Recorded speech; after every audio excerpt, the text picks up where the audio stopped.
ছুটতে ছুটতে রমাকান্ত গ্রামের পথ ধরে যাচ্ছিল। কপালে ঘাম জমা হয়েছে।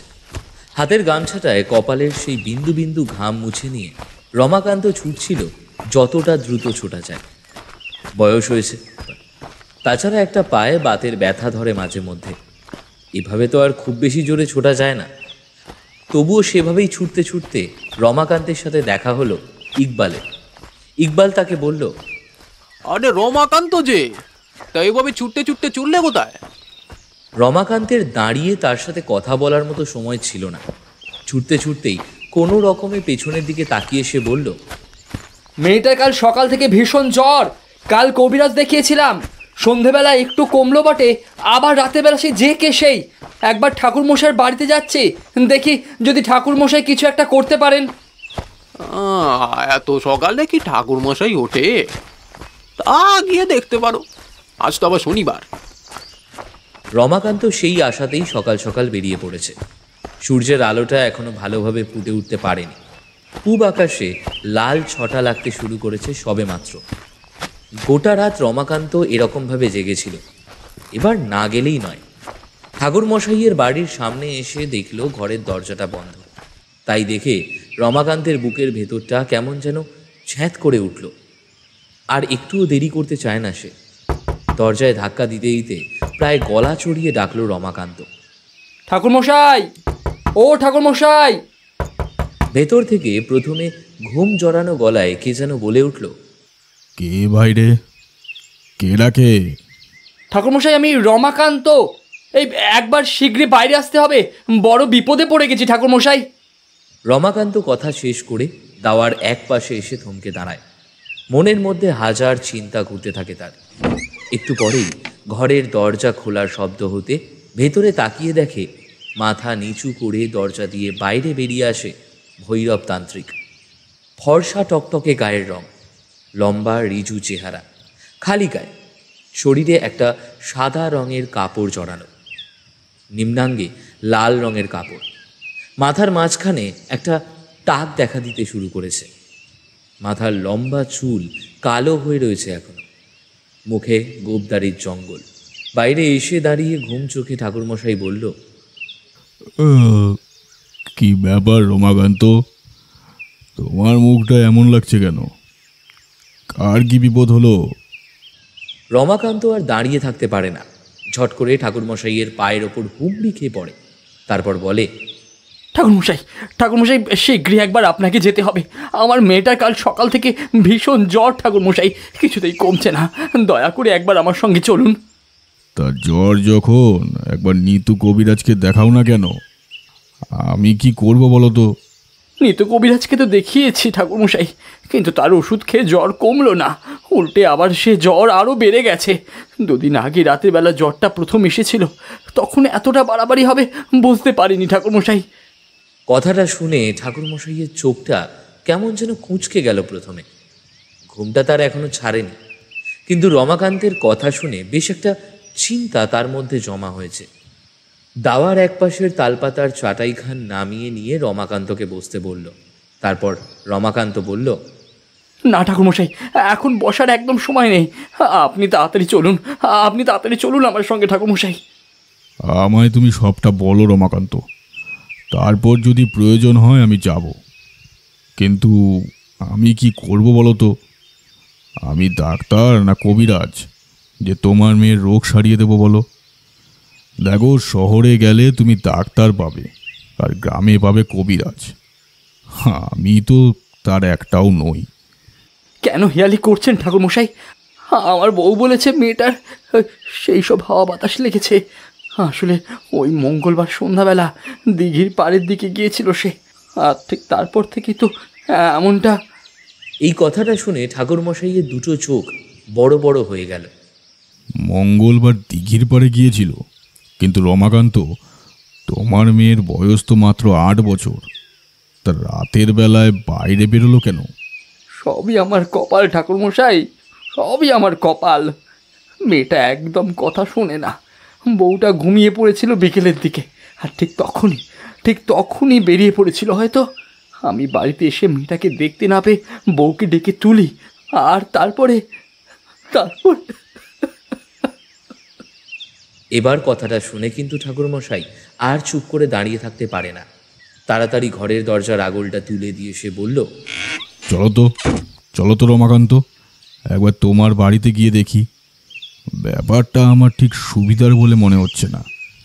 রমাকান্ত এমনিতেই ভয় পেয়েছিল, এবার ঠাকুরমশাইয়ের মুখে এই কথা শুনে যেন আরও ভয় পেয়ে গেল। দুজনে মিলে ঠাকুরমশাইয়ের বাড়ি থেকে বেরিয়ে হাঁটতে হাঁটতে চলল রমাকান্তের বাড়ির দিকে। পথের মাঝে ঠাকুরমশাই আরও কয়েকটা বিশেষ কথা রমাকান্তের কাছ থেকে জেনে নিল। বাড়ির সামনে আসতেই রমাকান্তের বউয়ের কান্না শোনা গেল বাইরে থেকে। ঘরের দরজার ভেতরে ঢোকার আগে একবার থমকে দাঁড়ালেন ঠাকুরমশাই। ততক্ষণে রোদ উঠতে শুরু করেছে। ঠাকুরমশাই দরজার কাছে দাঁড়িয়ে একটা অদ্ভুত ব্যাপার লক্ষ্য করলেন। রোদের আলোটা পূব দিক থেকে পশ্চিমে এসে পড়ে সকালের দিকে রমাকান্তের বড় দরজার মুখটায়। পূবের দিকে রোদের আলো সোজাসুজি এই সময়টা ঘরের দরজার ভেতরে এসে পড়ার কথা, কিন্তু কোনো এক অদ্ভুত কারণে রোদের আলোটা দরজার দুপাশে দেওয়ালের ওপরে এসে পড়েছে, অথচ ঘরের চৌকাঠ পেরিয়ে ভেতরে ঢুকতে পারছে না। ঘরের ভেতরে কেমন যেন থমথমে অন্ধকার মতো হয়ে আছে। এমন একটা ব্যাপারে ঠাকুরমশাই মুহূর্তের জন্য থমকে দাঁড়িয়ে রমাকান্তকে বলল, রমাকান্ত, তোমার মেয়ের শরীরের কোনো অবনতি ঘটেছে কি? জ্বর ছাড়া আর কোনো লক্ষণ? হ্যাঁ ঠাকুরমশাই, রাতের বেলা ঘুমের ঘরে বড্ড ভুল বকছিল সে। বিড়বিড় করে কী সব যেন বলছিল, আমি ওর কথা কিছুই বুঝতে পারছিলাম না। এবার ঠাকুরমশাই একটা কাজ করলেন। ঘরের বাইরে একটা চাপা দেওয়া ঘটির ভেতর থেকে খানিকটা জল নিজের হাতে তুলে নিলেন। তারপর সেই জল ডান হাতের মধ্যস্থানে রেখে বিড়বিড় করে কি যেন একটা মন্ত্র পড়লেন। তারপরে মন্ত্র পড়া সেই জল ঘরের দরজার চারপাশে ছড়িয়ে দিলেন। কিছুটা জল রমাকান্তের গায়ে আর খানিকটা নিজের গায়ে ছড়িয়ে দিয়ে তারপরে ভিতরে ঢুকলেন। আর ঠিক সঙ্গে সঙ্গে তার মনে হলো ঘরের ভেতর থেকে যেন এক পশলা একটা ঠান্ডা হাওয়া তাকে ধাক্কা দিয়ে বাইরে বেরিয়ে গেল। ঘরের ভিতরে বিছানার ওপরে বসে একভাবে কেঁদে চলেছে রমাকান্তের বউ। মেয়েটা বিছানার ওপর শুয়ে রয়েছে, তার দুটো চোখ বন্ধ। অল্প আলোতে ঠাকুরমশাই দেখতে পেলেন তার চোখের তলায় কালচে একটা ভাব, মুখটা শুকিয়ে গেছে। হাতটা ধরতেই বোঝা গেল শরীর কেমন যেন গরম, কিন্তু জ্বর হলে যেমন গরম হয় তেমন কিন্তু নয়। উষ্ণতাটা মাঝে মাঝে যেন কমছে আর মাঝে মাঝে বাড়ছে। ঠাকুরমশাইয়ের মুখে চিন্তার ভাঁজ দেখা দিল। তিনি বেশ গম্ভীর গলায় বললেন, রাতের বেলা মেয়েটা বাইরে যাওয়ার জন্য বায়না করে? ঘুমের ঘোরে কিংবা জেগে থাকা অবস্থাতে অন্ধকার নামলে বাইরে যেতে চায়? রমাকান্ত বউয়ের দিকে তাকাতে বউ মাথা নাড়িয়ে বলল, হ্যাঁ ঠাকুরমশাই, রাতের বেলা না মেয়েটা বারবার বাইরে যেতে চায়, কিন্তু কেন যেতে চায় জিজ্ঞাসা করলে কোনো কথা বলে না। রাতের দিকে একটু ঘুমোতে চায় না, জোর করে ঘুম পাড়ালে কি সব কথা বলে। ঠাকুরমশাই যেন কিছু একটা বুঝতে পারছিলেন। তারপর রমাকান্তকে ঘরের বাইরে নিয়ে এসে বললেন, রমাকান্ত, কোনো সমস্যা নয়, তুমি ঠিকই বলেছ, হাওয়া বাতাস লেগেছে। দিঘির পাড়ে আধারের সময় গিয়েছিল, এদিকে ওদিকে মাঝে মাঝে অনেক কিছুই ঘুরে বেড়ায়, খালি চোখে আমরা তা দেখতে পাই না। বাচ্চা মেয়ে, তাই হঠাৎ করে নজরে পড়ে গেছে। তুমি একটা কাজ করো, ওই ঘটের জলটা নিয়ে এসো, আর তারপর একটু তুলসী পাতা নিয়ে এসো। রমাকান্ত ঠাকুরমশাইয়ের কথা মতো কাজ করল। ঠাকুরমশাই সেই তুলসী পাতা বাঁ হাতের তালুতে রেখে ডান হাতের আঙুল দিয়ে স্পর্শ করে মন্ত্র পড়লেন। তারপর 3টে তুলসী পাতা ওই জলে ভিজিয়ে বাড়ির চারপাশে খানিকটা জল ছড়িয়ে দিলেন। আর বাকি জলের মধ্যে প্রথমে রমাকান্তের মেয়ের বাঁ পায়ের বুড়ো আঙুল ডুবিয়ে ভৈরবনাথ তান্ত্রিক এক দৃষ্টিতে তাকিয়ে রইলেন তার কপালের দিকে। রমাকান্ত আর রমাকান্তের বউ এইসব বিছানা ছেড়ে উঠে ঘরের দরজার একপাশে দাঁড়িয়ে দেখছিল। ঠাকুরমশাই আরও বিভিন্ন ক্রিয়াকলাপ করার পরে সে জলটা নিয়ে গিয়ে ফেললেন বাড়ির বাইরে। সঙ্গে করে রমাকান্ত তার বউকে ডেকে নিয়ে গিয়েছিল। জলটা যখন ঠাকুরমশাই বাড়ি থেকে বেশ খানিকটা দূরে জঙ্গলের মধ্যে একটা গাছের গায়ে ফেললেন, তখন দেখা গেল অতি সাধারণ সেই জলটা গাছের গায়ে পড়তেই একটা কালো রঙের কি যেন হয়ে গেল। মনে হলো এতক্ষণ ধরে সেই ঘটিতে যে জলটা ছিল সেটা সাধারণ জল নয়, কালো কালির গোলা একটা জল। ঠাকুরমশাইয়ের মুখে সামান্য হাসি দেখা গেল। তিনি বললেন, আর কোনো চিন্তা নেই, মেয়েটাকে রাতের বেলা বাইরে বের হতে দিও না রমাকান্ত। অত সহজে কিন্তু সে ওর পিছু ছাড়বে না। এখন আমি তাকে আটকাতে পারলাম, কিন্তু আবার যদি ও অন্ধকারে বাইরে যায় সে কিন্তু আবার ফিরে আসবে। রমাকান্ত আর কিছুই বলল না। মেয়েটা ঘুমাচ্ছিল। রমাকান্তের বউ গিয়ে মেয়েটার মাথার ওপর হাত বোলাতে লাগলো। রমাকান্ত ঠাকুরমশাইকে বাড়ি পর্যন্ত এগিয়ে দিতে চেয়েছিল, কিন্তু তিনি বললেন, তুমি কি ভাবো বলো তো রমাকান্ত, আমার বয়স এখন 55, এখনো অনেক বছর বাঁচব। এইটুকু দিনের বেলায় হেঁটে যেতে আমার কোনো অসুবিধেই হবে না। তার চেয়ে বরং তুমি যাও, চোখ মুখের অবস্থা দেখে বোঝা যায় কাল সারা রাত ঘুমোওনি। এবার একটু ঘুমিয়ে পড়ো, যাও।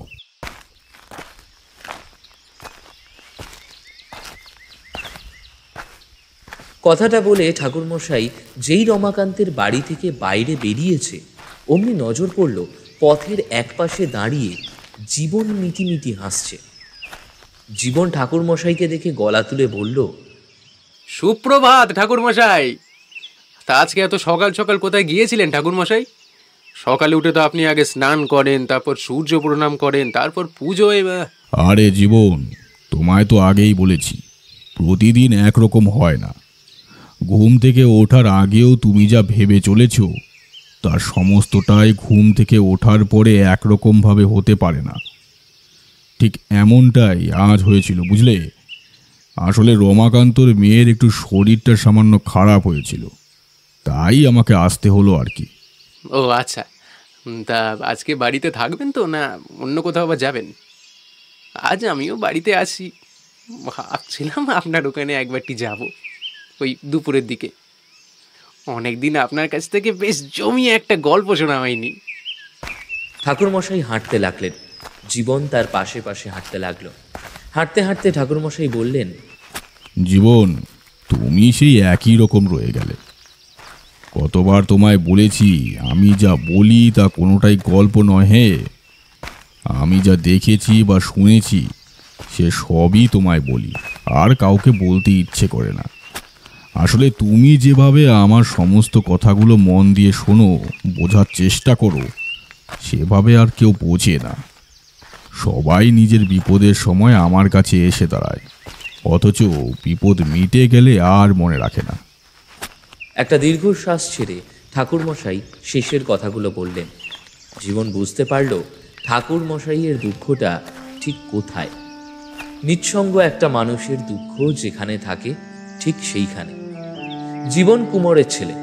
মাটির পুতুল, হাঁড়ি, কলসি এই সমস্ত বানিয়ে তার জীবন চলে। হাটে গঞ্জে, এমনকি মাঝে মাঝে শহরের দিকে মাটির জিনিসপত্র চালান দেয় ওরা।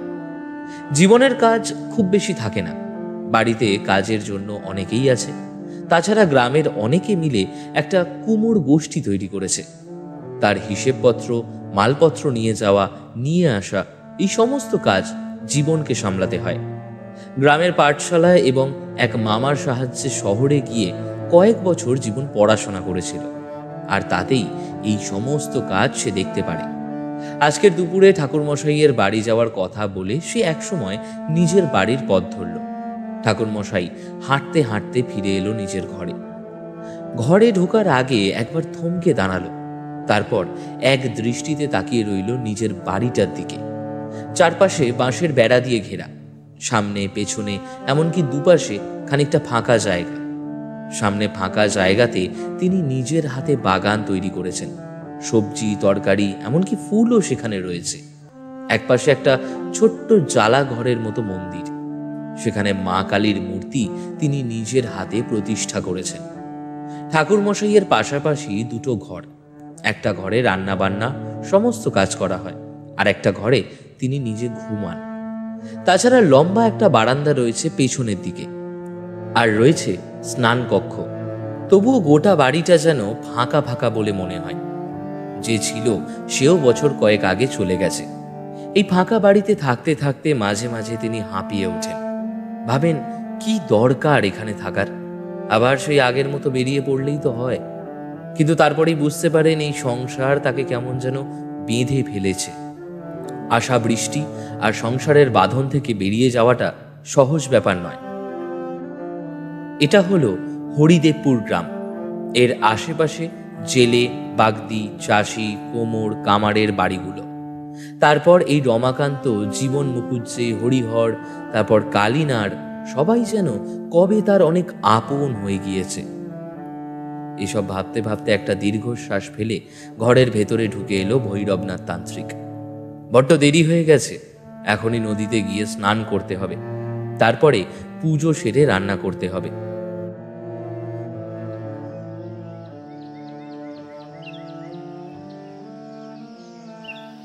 আপনি ভুলে গেছেন ঠাকুরমশাই, আপনি বলেছিলেন না যে আপনি একবার হেতমপুর নামের একটা গ্রামে গিয়েছিলেন, তারপর সেখান থেকে ফিরে আসার সময় আপনার সাথে একটা অদ্ভুত ব্যাপার ঘটেছিল। সেখানে নাকি এক ভয়ঙ্কর অভিজ্ঞতার সম্মুখীন হয়েছিলেন আপনি। আরে সেই যে মনে আছে, সেই জল পিশাচের কথা বললেন, আর তারপরেই তো। জীবনের কথা শেষ হওয়ার আগে ঠাকুরমশাই তাকে থামিয়ে দিলেন, তারপর বললেন, আরে তাই তো, আসলে কোনো কিছুই ভালোভাবে মনে থাকে না, বুঝলে। সারাদিন একা একা থাকি, এ কথা ও কথা ভাবতে ভাবতেই সব স্মৃতি একসাথে মিশে যায়। হেতমপুরের কথা, তাই না? হ্যাঁ হ্যাঁ, মনে পড়েছে। হেতমপুর থেকে ফিরে আসার সময় একটা ঘটনা ঘটেছিল, সেটাই তোমায় বলবো, শোনো। কথাটা বলে ঠাকুরমশাই বিছানার এক পাশে বেশ ভালোভাবে আরাম করে বসলেন। মাটির ঘরের দেওয়ালে হেলান দিয়ে বসেন যখন ঠাকুরমশাই অর্থাৎ ভৈরব তান্ত্রিক কথা বলে, তখন জীবন যেন কেমন অবাক হয়ে তাকিয়ে থাকে তার দিকে। ওই শিরদাঁড়া সোজা করে বসে থাকা লম্বা রিজু চেহারার লোকটাকে মাঝে মাঝে বড্ড অদ্ভুত মনে হয়। কখনো মনে হয় অতি সামান্য এক মানুষ, কিছুই তো নেই, যা বলে তার অধিকাংশই রং চড়িয়ে বলা। আবার মাঝে মাঝে মনে হয় এই মানুষটার মধ্যে এমন কিছু আছে যা জীবন আগে কখনো দেখেনি। জীবন সামনের দিকে তাকিয়ে আছে। ঠাকুরমশাই বলতে শুরু করলেন, তখন প্রীতমপুর থেকে ফিরে আসছি। সময়টা ছিল গ্রীষ্মকাল। গ্রীষ্মের সময় গ্রামের পথে পথে যে সাধারণ মানুষ কি বিপদে পড়ে তা তুমি জানো। তখন গরমও পড়েছে প্রবল। তাছাড়া আমি তো পথে পথে ঘুরে বেড়াই, আমার অবস্থাটা তুমি ভালোই বুঝতে পারছো। গরমের দাব দাহে প্রায় সেদ্ধ হয়ে যাচ্ছি, এমন অবস্থা। এভাবে হেতমপুর পেরিয়ে পরের গ্রাম নারায়ণগঞ্জে একটা গাছের তলায় ছায়া দেখে বিশ্রামের জন্য বসলাম। দেখলাম পাশে একটা দিঘি রয়েছে, ছোট দিঘি হলেও বেশ গভীর। অপর প্রান্তে গ্রামের লোকেরা হয়তো স্নান করছে। মনে হচ্ছে দিঘির জলের পা ডুবিয়ে বড় শান্তি পেলাম। ওপরের জল গরম হলেও নিচের জল বেশ ঠান্ডা। একসময় দিঘিতে নেমে পড়লাম। দিঘিতে স্নান সেরে ভেজা শরীরে গায়ের কাপড়টা সামান্য শুকিয়ে নিয়ে তা দিয়ে গা মাথা মুছে আবার গাছের তলায় বসলাম। বসে থাকতে থাকতে ঠান্ডা হাওয়ার এমন গরম দাবদাহের হাত থেকে স্নানের পরের আরামে দু চোখ বুজে আসতে লাগলো। কখন যে ঘুমিয়ে পড়েছি মনে নেই। যখন ঘুম ভাঙল তাকিয়ে দেখি সূর্য পশ্চিম আকাশে ঢলতে শুরু করেছে। বুঝলাম এই ফাঁকা মাঠে রাতের বেলা থাকা যাবে না। উঠে দাঁড়িয়ে কোন দিকে যাব বলে ভাবছি, এমন সময় চোখে পড়ল যে দিঘির জলে আমি একটু আগে স্নান করেছি তার বাদিকে একটা ছোট ঝাউ পাতার ঝুড়ি মতো রয়েছে। আগেই চোখে পড়েছিল, কিন্তু খেয়াল করিনি তেমনটা। এখন কথাটা মনে হতেই আবার সেদিকেই এগিয়ে গেলাম। ঝুপড়ির বাইরে দাঁড়িয়ে হাঁক দিলাম, কেউ আছে এখানে? তার ভেতর থেকে একজন গম্ভীর গলায় সাড়া দিয়ে বলল, হ্যাঁ আছে, কিন্তু কি প্রয়োজন এখানে? আমি একজন ভবঘুরে সাধক, সাধনার জন্য ঘুরে বেড়াই। তার রাত হয়ে এসেছে, এখন তো আর কোথাও আশ্রয় খুঁজতে যেতে পারবো না, তাই ভাবছিলাম এখানে যদি। না না, এখানে কিছু হবে না। তুমি বরং অন্য কোথাও চেষ্টা করো গিয়ে। আর একটু এগিয়ে যাও, তাহলে গ্রাম পড়বে। গলা স্বর শুনে বড় মনক্ষুণ্ণ হলাম। এভাবে কাউকে গ্রামের লোকেরা তাড়িয়ে দেয় না। গ্রামের লোকেরা বরং অতিথি বৎসল হয়। তাদের সামর্থ্য দিয়ে তারা যথাসাধ্য চেষ্টা করে। আর আমি তো শুধু রাতের আশ্রয় চেয়েছিলাম মাত্র।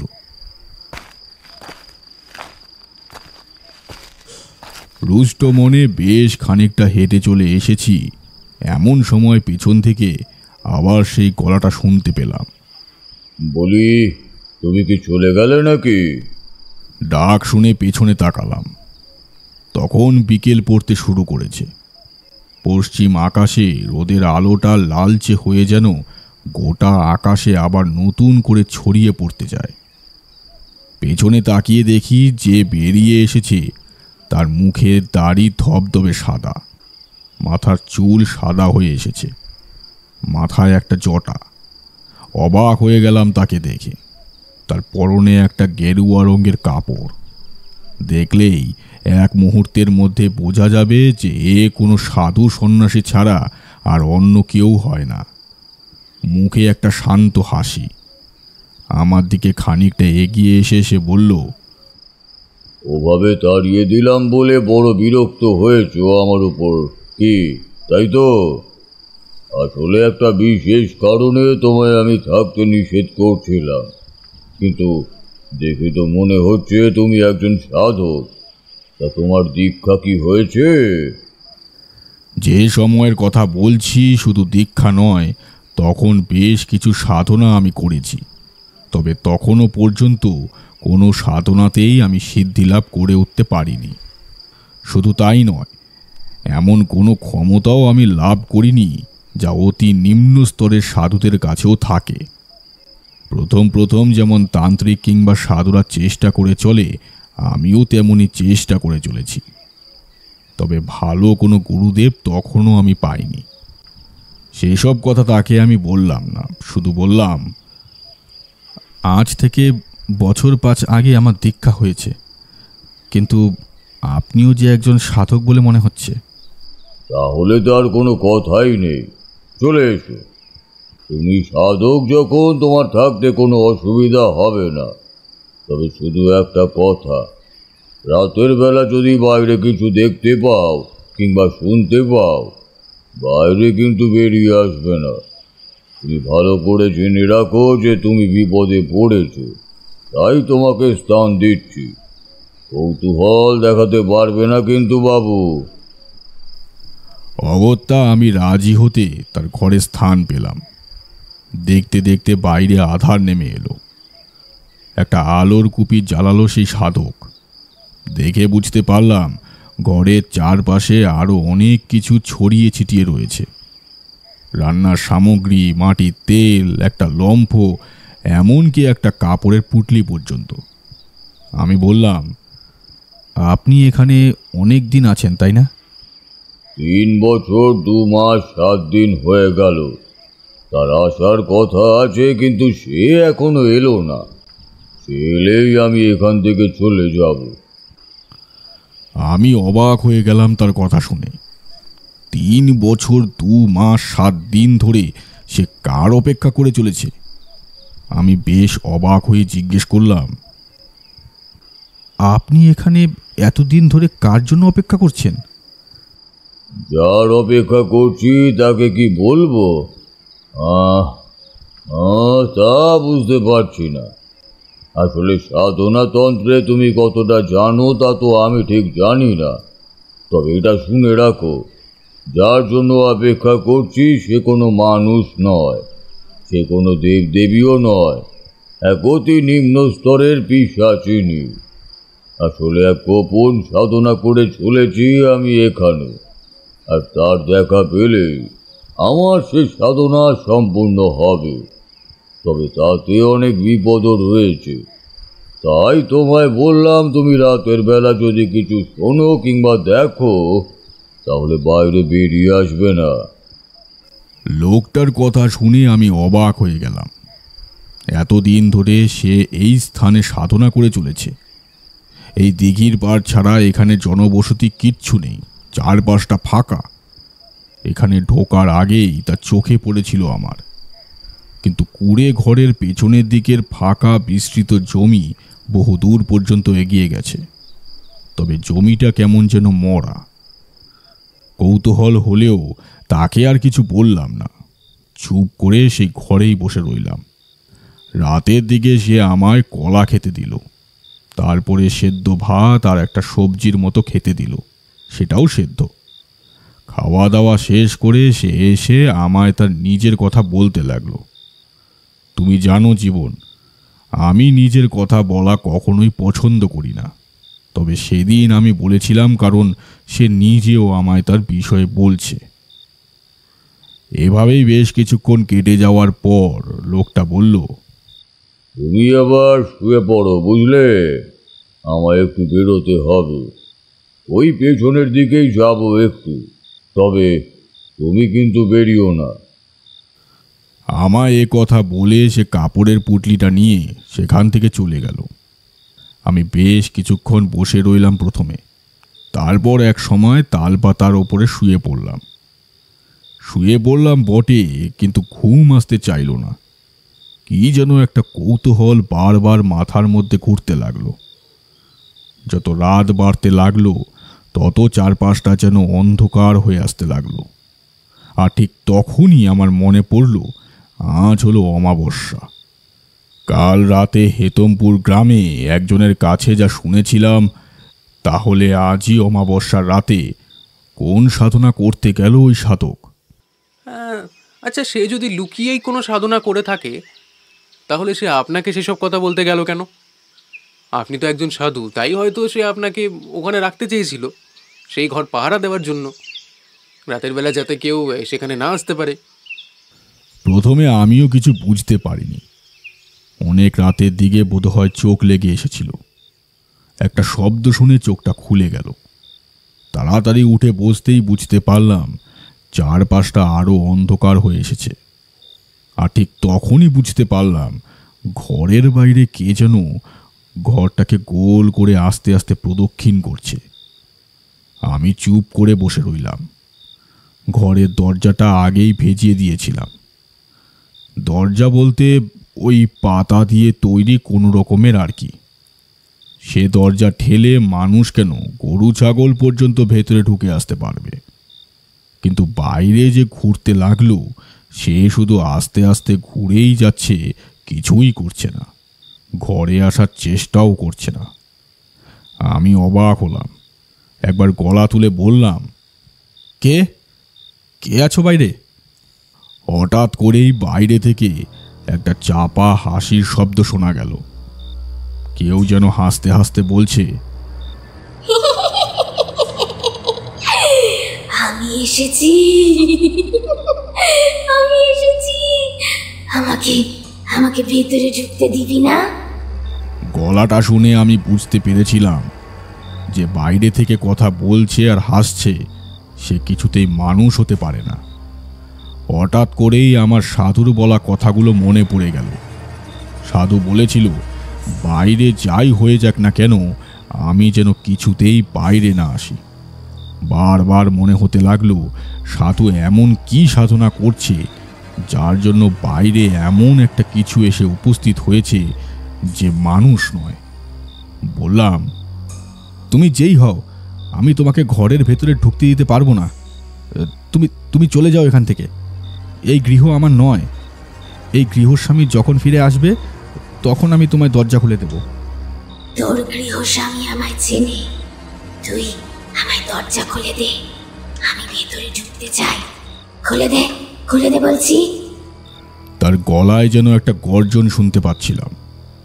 আমি কি মনে হতে সেই পাতার দরজার ফাঁক ফোকরে চোখ লাগিয়ে বাইরের দিকে তাকালাম। কালো অন্ধকারে প্রথমে কিছুই দেখতে পেলাম না, তারপরে একটা অদ্ভুত দৃশ্য দেখতে পেলাম বাইরে দুটো লাল রঙের উজ্জ্বল চোখ যেন আগুনের মতো জ্বলছে। সে দুটো চোখের মধ্যে যে এতটা ফারাক তোমাকে কি বলে বোঝাবো জীবন। আমাদের একটা হাতের মধ্যে যতটা ফারাক থাকতে পারে ঠিক তেমনটাই ফারাক। অর্থাৎ দুটো চোখের মধ্যে যার এতটা দূরত্ব, তাহলে তার মাথাটা ঠিক কত বড় হতে পারে ভেবে দেখো একবার। আমি ভৈরব তান্ত্রিক। আমি জীবনে অনেক কিছু দেখেছি, অনেক কিছু উপলব্ধি করেছি, কিন্তু সেদিন ওই ডাল পাতার দরজার ফাঁক দিয়ে বাইরে দুটো লাল উজ্জ্বল চোখের মধ্যে দূরত্ব দেখে সত্যি বলছি, আমি কেমন যেন ভয় পেয়ে গিয়েছিলাম।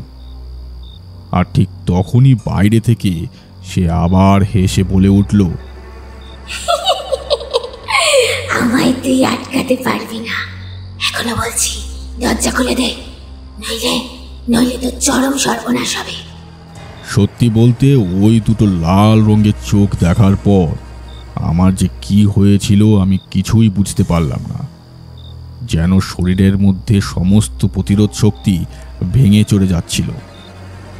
আমি ঘরের দরজাটা খুলে দিলাম, আর তারপরেই দেখতে পেলাম বাইরে একটা লম্বা কালো ছায়ার মধ্যে দাঁড়িয়ে রয়েছে তার বিশাল দুটো বড় বড় লম্বা চোখ, যেন আমার একদম কাছে নেমে এসেছে।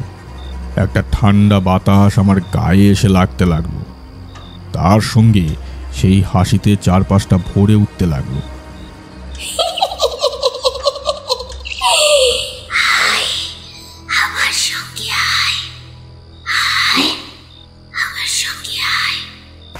আমি তার সঙ্গে মন্ত্রমুগ্ধের মতো হাঁটতে লাগলাম। হাঁটতে হাঁটতে এগোতে লাগলাম সেই দিঘিটার দিকে। ঠাকুরমশাই একটু চুপ করতে জীবন উত্তেজিত গলায় বলে উঠল, কিন্তু ঠাকুরমশাই, এটা কি করে হয়? আপনি তো তন্ত্র সাধনা করেছেন, আর আপনার অনেক ক্ষমতাও আছে। তাহলে সেই প্রেতটি যেই হোক না কেন, সে আপনাকে বশীকরণ করলো কি করে? ঠাকুরমশাইয়ের মুখে সামান্য হাসি দেখা গেল।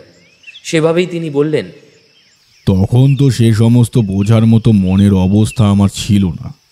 আর তোমায় আগেই বলেছি, যে সময়ের কথা আমি বলছি তখন আমার দীক্ষা থাকলেও সাধনা থাকলেও তেমন কোনো ক্ষমতাই হস্তগত করতে পারিনি।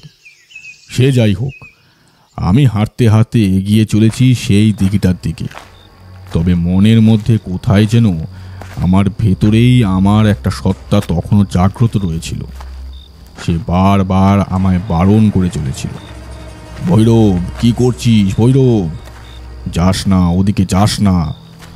তুই যার পিছু পিছু চলেছিস সে কোনো মানুষ নয়, সাক্ষাৎ মৃত্যুর দিকে এগিয়ে নিয়ে যাচ্ছে তোকে। আমার মধ্যে থেকেই যেন আমি বারবার নিজেকে বারণ করে চলেছিলাম, কিন্তু তবুও আমি থামতে পারছিলাম না। সেই হাসির শব্দ যেন আমায় টানতে টানতে নিয়ে চলেছিল সেই দিঘিটার দিকে। একটা অজানা আকর্ষণে আমি দিঘিটার প্রায় কাছাকাছি চলে এসেছি। এমন সময় পেছন দিক থেকে গুরু গম্ভীর গলায় কেউ একজন বলে উঠল, তোর এত বড় সাহস, হ্যাঁ? তুই আমার গৃহ থেকে আমার আশ্রিত অতিথিকে নিয়ে যাস? কথাটা শোনার সঙ্গে সঙ্গে আমার মাথার ভেতর যেন প্রচণ্ড একটা ধাক্কা লাগলো। সঙ্গে সঙ্গে সেই ঘোরের ভাবটা যেন কেটে গেল। আমি তাকিয়ে দেখলাম একটা লম্বা কালো হাত আস্তে আস্তে নেমে আসছে আমার দিকে। সঙ্গে সঙ্গে আমার পেছনে এসে দাঁড়ালো সেই সাধু। রক্তচক্ষুতে অন্ধকারের মধ্যেই আমার দিকে তাকালো। তার রক্তচক্ষু আমি দেখতে পেয়েছিলাম, কারণ তার হাতে জ্বলতে থাকা একটা মশাল ধরা ছিল। তার গলার স্বর যেন এখন পরিবর্তন হয়ে গেছে। সে আমার দিকে তাকিয়ে কর্কশ গলায় বলে ওঠে, কতবার না তোমাকে বলেছিলাম ঘর থেকে বাইরে বেরোবে না, তারপরও কেন বেরিয়ে এসেছো? হ্যাঁ, আমি কিছু একটা বলতে যাব তার আগেই সেই সাধু আমাকে পেছনে সরিয়ে দিয়ে আমার সামনে এসে দাঁড়ালো। তারপর মশালটা তুলে ধরতেই আমি যা দেখতে পেলাম তাতে আমার বুকের ভেতরটা সেই মুহূর্তের জন্য শুকিয়ে গিয়েছিল। সামনের দিকে তাকিয়ে দেখলাম আমাদের থেকে প্রায় 10 গুণ কিংবা তার চেয়েও বেশি লম্বা একটা কালো ছায়া মূর্তি একদম দিঘির পাড়ে দাঁড়িয়ে রয়েছে। অনেক উঁচুতে তার মাথাটা রয়েছে। দুটো লাল উজ্জ্বল চোখ আস্তে আস্তে যেন নিচের দিকে নেমে আসতে লাগলো। চারপাশে একটা প্রবল ঝড় উঠল, আর তার সঙ্গে সেই দিঘির জলের সে কি তাণ্ডব! বাঁশ খাই অথচ অদ্ভুত ভয়ঙ্কর গলায় কেউ বলে উঠল, আমার হাত থেকে তুই শিকার কেড়ে নিস, তোর এত বড় ক্ষমতা! তোর ক্ষমতা কি করে হয় আমার ঘরে আশ্রিত মানুষটিকে এভাবে বিপদে ফেলতে? দাঁড়া দাঁড়া, আমি তোর ব্যবস্থা করছি। আবার সেই হাসিতে চারপাশটা ভরে উঠল।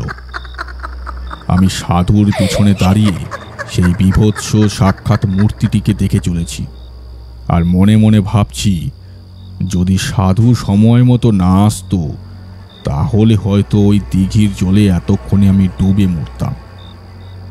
সাধু মশালের কাছে নিজের ডান হাতটা তুলে আনলো, তারপর বিড়বিড় করে কি একটা মন্ত্র পড়ে সেই মশাল থেকে হাতটা উঠিয়ে সামনের দিকে এগিয়ে দিতেই দেখতে পেলাম এক অদ্ভুত কাণ্ড। মশালের আগুনটা যেন দাবানলের মতো ছুটে গেল ওই কালো ছায়া মূর্তির দিকে, আর তারপর সেই ছায়া মূর্তির গায়ে আগুন লাগতেই সেটা একটা বিকট চিৎকার করে বলে উঠল, আমার গায়ে তুই আগুন ছুড়ে দিয়েছিস, তবে দেখ দেখ তুই! কথাটা বলার সাথে সাথেই দিঘির জলের শব্দ শুনতে পেলাম। অবাক হয়ে তাকিয়ে দেখি জলটা সেই অন্ধকারের মধ্যে যেন আমার দিকে ছুটে আসতে চাইছে। সাধু অবাক হয়ে গিয়েছিল। সাধু আমার দিকে তাকিয়ে বলল, তুমি তুমি এক্ষুনি ওই কুটিরের ভেতরে ঢুকে পড়ো। সাবধান, যাই হয়ে যাক না কেন কুটিরের বাইরে তুমি আসবে না। আমি দৃষ্টি ঠিক করতে লাগলাম কুটিরের দিকে, তারপর এগিয়ে গেলাম। তখন জলের সে কি তর্জন গর্জন, যেন মনে হয় জলটা কোনো এক অদ্ভুত উপায়ে জীবন্ত হয়ে উঠেছে, আর তার সঙ্গে মিশে রয়েছে সে অদ্ভুত ভয়ঙ্কর হাসির শব্দ। সাধু আবার বলল, আমার কোনো ক্ষতি করবার মতো ক্ষমতা তোর নেই। তুই একজন পিশাচ ছাড়া আর কিছুই নোস। আমি পিশাচ তন্ত্রের সিদ্ধ। তোকে বশে আনতে আমার বেশি সময় লাগবে না। তাই নাকি? তবে চেষ্টা করে দেখ, আমিও দেখি তোর কত ক্ষমতা। সঙ্গে সঙ্গে কি যেন একটা হয়ে গেল। মনে হলো একতলা অন্ধকার ভেঙে গুঁড়ো গুঁড়ো হয়ে কুড়ে ঘরের ওপরে এসে পড়ল। আমি তাড়াতাড়ি ঘরের ভেতরে এসে ঢুকলাম। তারপর সাধুর দেখিয়ে দেওয়া জায়গাটা থেকে আগুন নিয়ে একটা লম্ফ জ্বালিয়ে বাইরের দিকে ধরতেই দেখতে পেলাম কুটিরের বাইরে এসে পড়েছে একটা নর কঙ্কালের মাথা, আর আমায় অবাক করে দিয়ে সেই নর কঙ্কালটা দুটি পাটি দাঁত বার করে অদ্ভুতভাবে খিক খিক করে হেসে উঠেছে। এরপর দেখতে পেলাম আরেক অদ্ভুত কাণ্ড, যেন কুটিরের আশেপাশের মাটির তলা ফুঁড়ে বেরিয়ে আসছে একটা একটা করে নর কঙ্কালের মাথা, আর সেই মাথাগুলো ছুটে আসতে চাইছে আমারই দিকে। আমি তাড়াতাড়ি ঘরের দরজাটা বন্ধ করতে বুঝতে পারলাম দরজার ওপর সেই নর কঙ্কালের মাথাগুলো ছাপিয়ে পড়েছে, আর তার সাথেই গোটা ঘর কেঁপে উঠল। শুনতে পেলাম যেন দূর থেকে ভেসে এলো সাধুর গর্জন, শয়তানি, তোকে আজ এই জলের মধ্যে আমি আটকে রাখবো, দেখ তাহলে। ঘরের বাইরে মধ্যে চোখ রাখার মতো ক্ষমতা আমার তখন ছিল না। বারবার ঘরের চালে আর দেওয়ালের ওপর সেই নরকঙ্কালের মাথাগুলো ছিটকে এসে পড়ছিল। তার সঙ্গে যেন বাইরে থেকে প্রবল হাসির শব্দটা ভেসে এসে কাঁপিয়ে চলছিল চারপাশটা। এভাবে যে ঠিক কতক্ষণ কেটে গিয়েছিল আমার মনে নেই। একটু পরেই ঘরের দরজার বাইরে সেই সাধুর গলা শোনা গেল, দরজা খোলো, দরজা খোলো। দরজাটা একটা দড়ি দিয়ে ভেতরের দিকে বাঁধা ছিল। সেটা খুলে দিতেই সাধু তাড়াতাড়ি ঘরে এসে ঢুকলো। তার হাতে সেই মশালটা তখনও দেখতে পেলাম। মশালটা ঘরের ঠিক মাঝখানে মাটিতে পুঁতে রেখে সাধু বলল, বলেছিলাম না এখানে একটু সাবধানে থাকতে হবে, না হলে বিপদ হয়ে যাবে। ও মাঝে মাঝে আমার ক্ষতি করার জন্য এখানে আসতো, কিন্তু সুযোগ পেত না। আর যেই দেখেছে আমি এখানে নেই, তুমি রয়েছো, তাই তোমার ক্ষতি করার জন্য সে এসেছিল। কিন্তু কিন্তু ও কে? যে স্থানে কুঁড়ে ঘর রয়েছে এখান থেকে আর একটু পেছনের দিকে এগিয়ে গেলে একটা পরিত্যক্ত শ্মশান পাবে।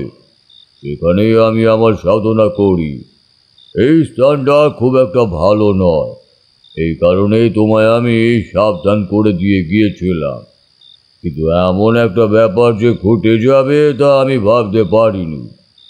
এবার বুঝতে পারলে কেন তোমাকে আমি এখানে ডাকতে চাইনি? আমি বুঝতে পারছি, কিন্তু আমি তো বাইরে প্রথমে বের হইনি। আমি খালি ওই দরজার ফাঁকা দিয়ে বাইরের দিকে তাকিয়েছিলাম, আর তারপরেই যে কি হয়ে গেল। তুমি বাইরে তাকিয়েছিলে আর তাতেই সে তোমায় সম্মোহন করে ফেলেছিল। ওই পিশাচিনী সম্মোহন করতে পারে। যাই হোক, তুমি একটা কাজ করো, চলো, এবার সব কিছু মিটে গেছে, এসো বাইরে এসো। সাধু আলো হাতে উঠে গেল বাইরের দিকে। দরজাটা খুলে সে বাইরে বেরিয়ে এলো। আমিও তার পিছু পিছু দরজার সামনে এসে দাঁড়িয়েছি। বাইরে একটা পা রাখতে যাব, হঠাৎ করেই যেন বিদ্যুৎ চমকের মতো মাথার মধ্যে একটা কথা মনে পড়ল। একটু আগে ঘরের চারপাশে সেই কঙ্কালের মাথা আমি দেখতে পেয়েছিলাম, যারা ঘরের দরজায় এমনকি বেড়ার কাছে এসে পড়ছিল। কিন্তু সাধু এসে পড়ার সঙ্গে সঙ্গে তারা উধাও হয়ে গেল কি করে? আর যদি সেটাই হয়, তাহলে সাধু সে কথা একবারও বলল না কেন? তাছাড়া এতক্ষণ ধরে সাধুর সঙ্গে সেই পিশাচিনীর লড়াই হওয়ার পরে আসল নিষ্পত্তিটা কি হলো? সাধু ততক্ষণে বাইরে বেরিয়ে গেছে। মশালটা হাতে নিয়ে আমার দিকে পেছন করে সামনের দিকে তাকিয়ে বলছে, বাইরে বেরিয়েছো ভৈরব? বাইরে বেরিয়েছে দেখো ওই দিঘির জলের দিকে তাকিয়ে। আমি বাইরে বেরিয়েই আসতে যাচ্ছিলাম, তারপরেই বুঝতে পারলাম কোথাও একটা গোলমাল রয়েছে।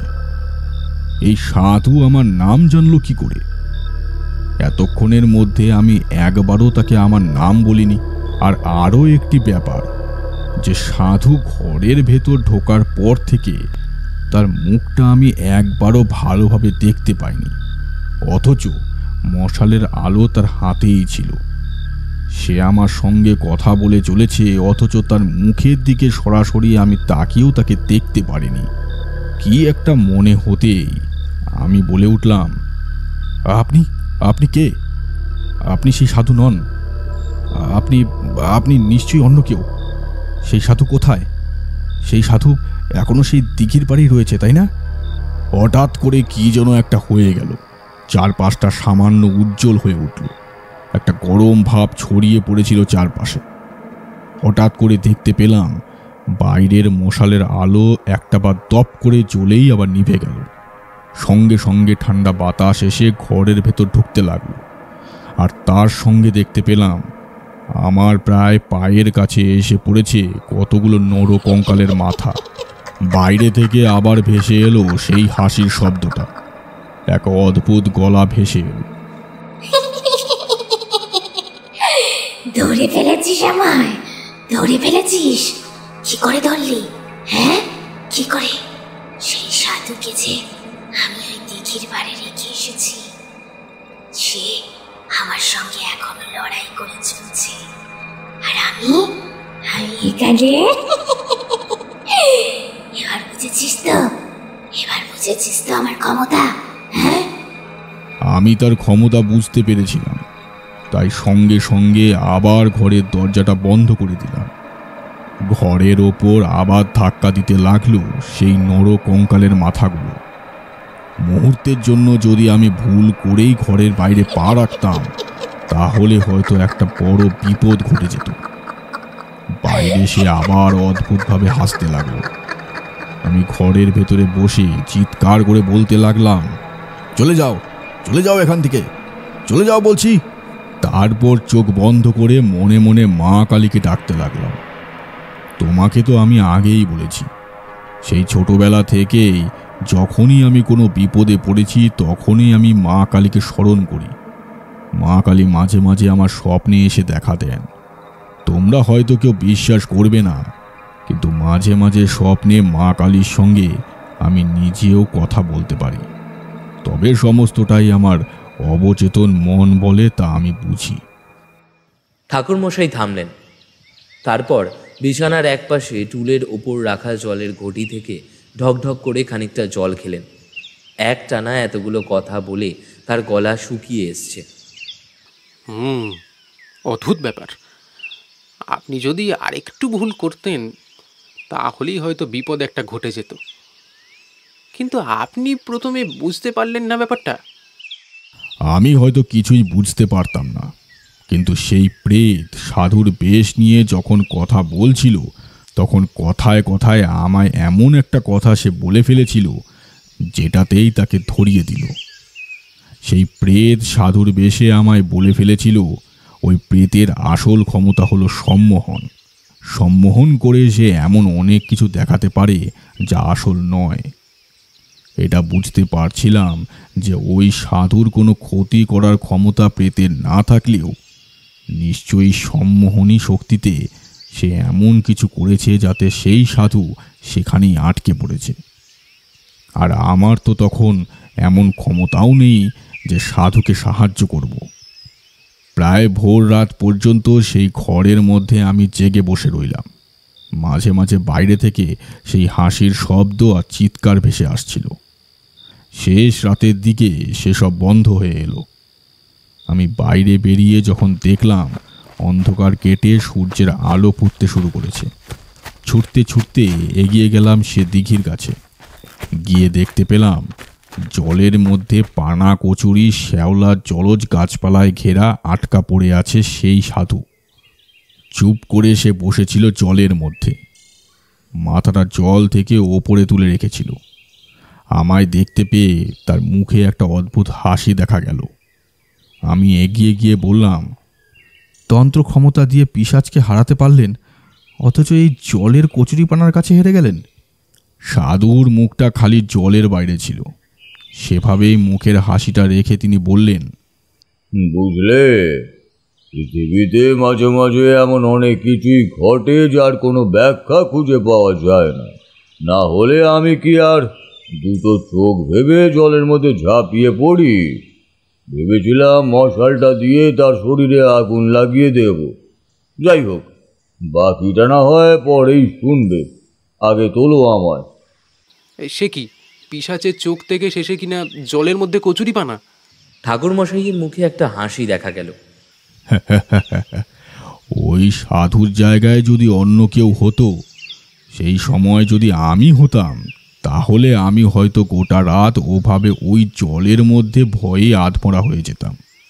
কিন্তু সাধুর কিচ্ছু হয়নি।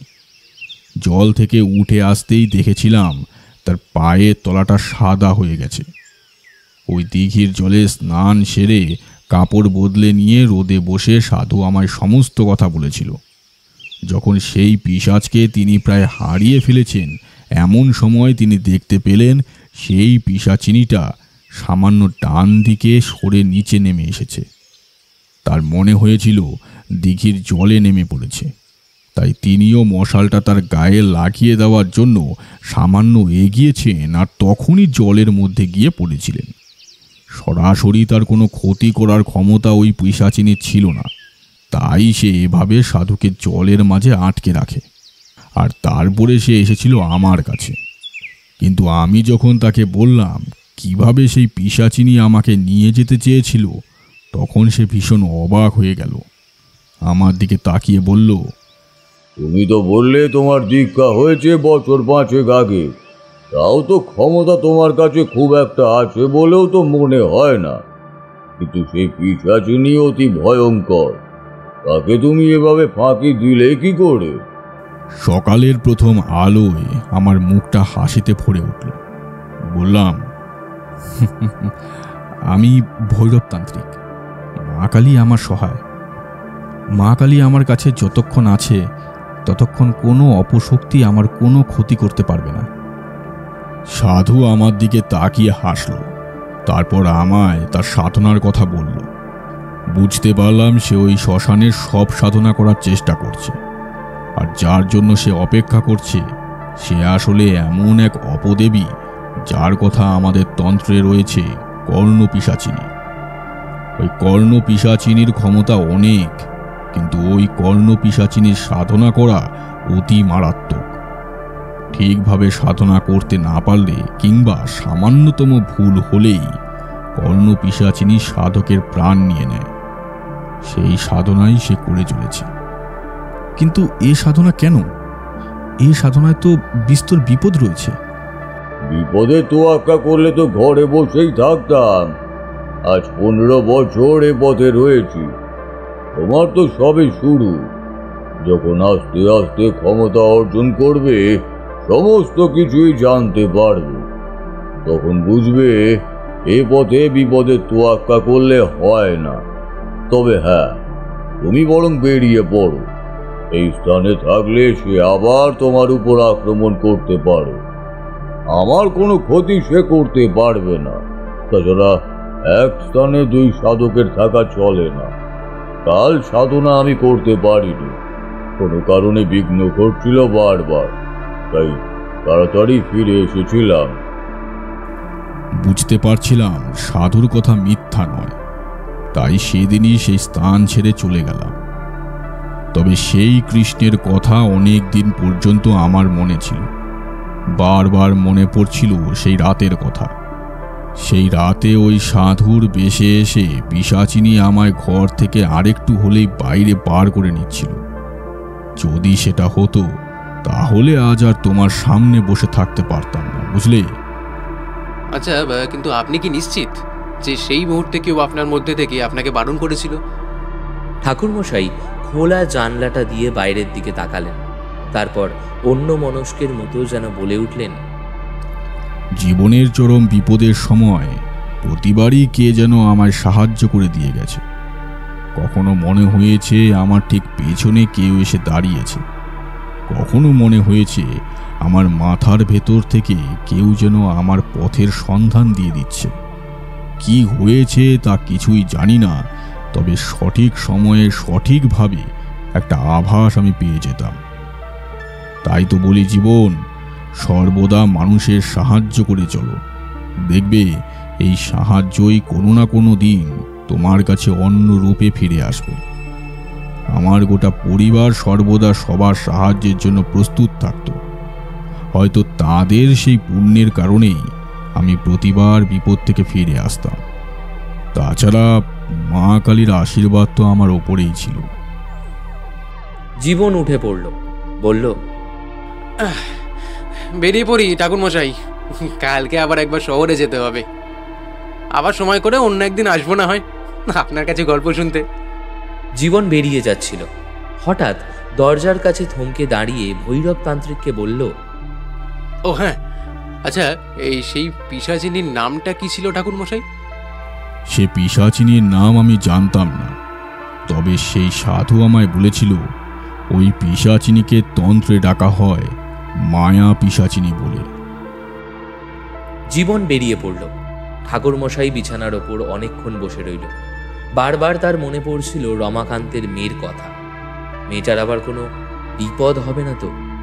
এইসব ভাবতে ভাবতেই হঠাৎ করে তিনি তাড়াতাড়ি বেরিয়ে গেলেন মা কালী মন্দিরের উদ্দেশ্যে। মনে মনে ভাবলেন, আজ মায়ের পুজো দিতে বড্ড দেরি হয়ে গেল। মা আজকে তার ওপর খুব অভিমান করবে।